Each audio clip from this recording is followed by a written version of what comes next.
Welcome back, everybody. It's Urdizzle with a daily tourney video, and this is a doozy. This was a really good one. Really proud of this one. It's been a while since I've done it. I don't know how many times, but it was not easy to do. But it was something at the end. I was a little nervous once we got to the end. So I'm gonna do a quick bag check just to show you what discs I'm using. I won't go through all of them, just the ones I use in this round.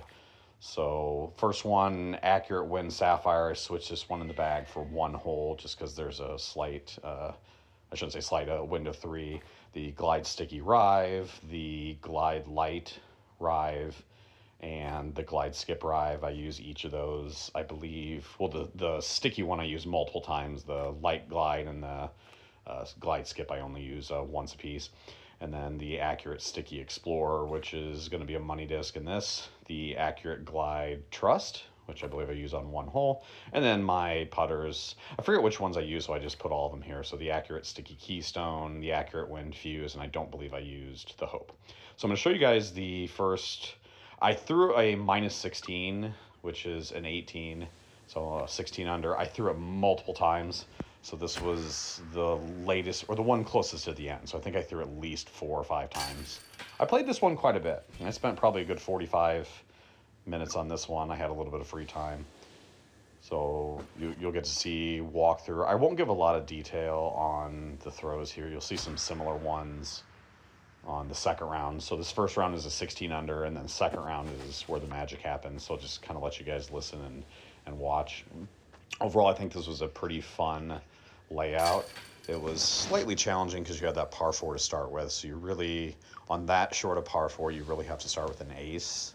And unfortunately, with a hole like that, most of the fairway drivers, basically any accurate disc is just not going to quite be enough to get there, which means you have to bump up to the drivers, which means you lose the accurate modifier, which means it's going to take a little bit longer because the variability of your shots when you throw a driver is just kind of all over the map, but adds a little bit of challenge to it.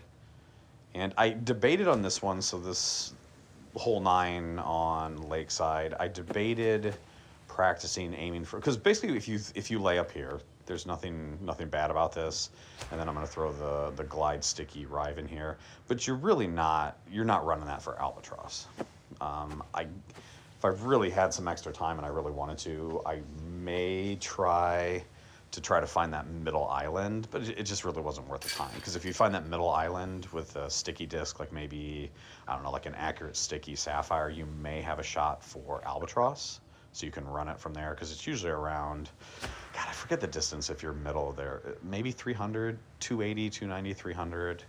You guys can check if you want on that, but it's possible. It's just one of those, if you run it and then go long out of bounds, I mean, is it really worth it?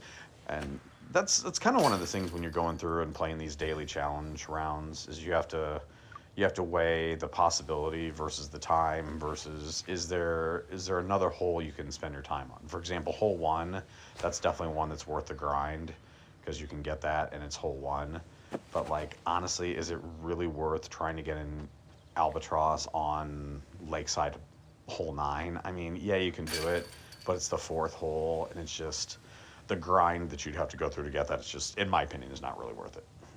So as you see, for the most part, this is not super tricky layout, but it means you really got to get a lot of hole-in-ones. Like you pretty much have to ace the first one, that par 4. This one you kind of want to get, which I just got right there. That was nice. You'd like to get hole 3, the last one on Harrowing Woods.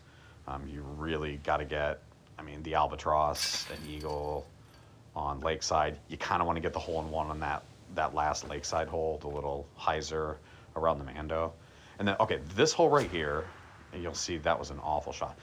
That hole, it's one of those where, I know what to do, but with that wind, anytime it's any sort of headwind, you're really fighting, like, how much do you turn it over to fight that right to left headwind?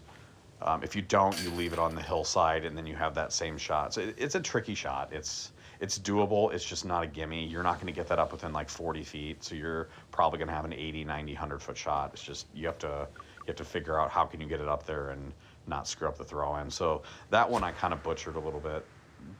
So at this point in the game, I had already thrown a 16.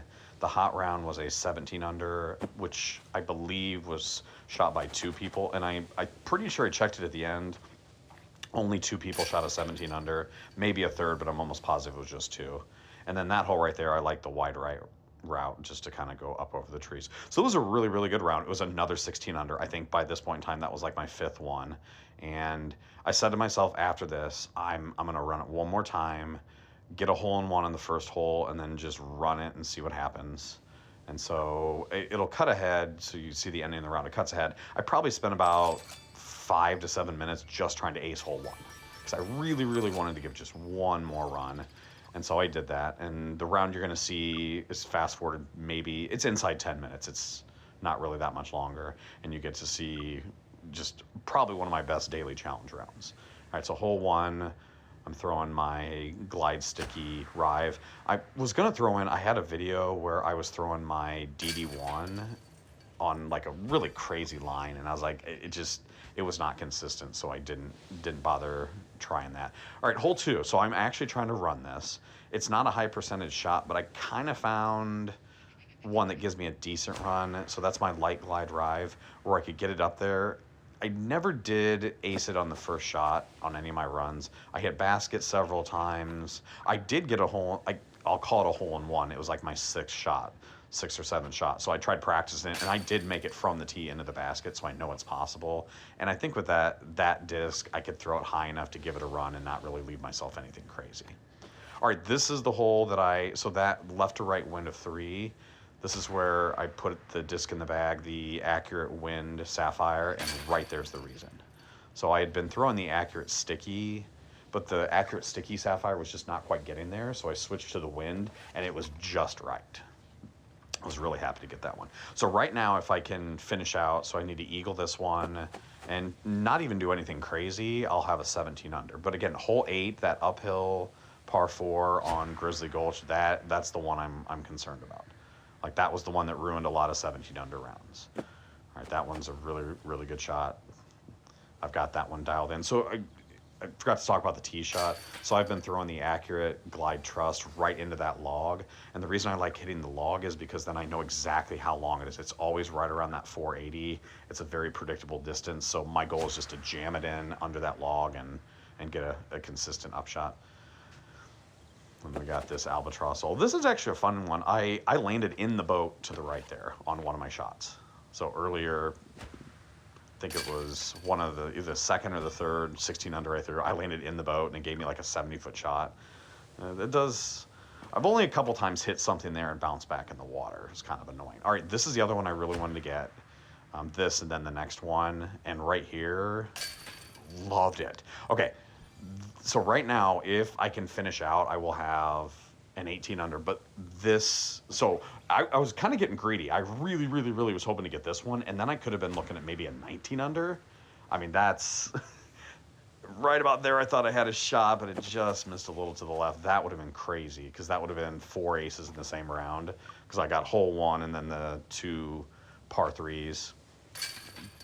The one on the 2 on Harrowing Woods, the 1 par 4, the 1 par 3, and then the Lakeside hole. All right, this is the make or break hole. I got to this hole so many times with what you see right now. Not with 2 aces, actually, just with 1. And right there, I thought I messed it up, but I got a really good kick to the right that left me in the range that I felt comfortable with. And I figured out, so this uphill shot, so that is my keystone. And right here, I knew I got it. I mean, last hole, I was very confident in that. But I figured I usually use fuse for throw-in, my accurate wind fuse, which would be good with that wind, with the windbreak attribute. But the fuse is a little lower trajectory. So if you're going to throw up a hill and you want to clear, like crest the hill, you got to throw something with a little more loft. And putters do give you a little bit more loft. And there you go. I know that looked a little dangerous, but I was pretty comfortable with that shot. And it's been a really long time since I did this, but there you go. That is an 18 under. Crazy, crazy score there. Got 2 albatrosses. One was an albatross ace.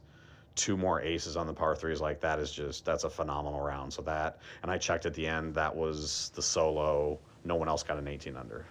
That was a fantastic round. You don't get 18 unders very often. You don't get layouts that even offer you a chance at 18 under very often. So I was absolutely thrilled with that one. It's been a while. I think I got a solo daily challenge a little while back, maybe a month ago, but this one felt pretty good. So yeah, hopefully you guys enjoyed. Still working on my ace video, ace on every par three. I've got everything up to the real life courses, so I'm working on Country Club, Maple Hill, and Nokia. So we'll hopefully get those taken care of. That might take a little while because there's quite a few par threes on those. But yeah, hopefully you guys enjoyed an 18 under solo victory on the daily challenge. So I'll see you guys next video.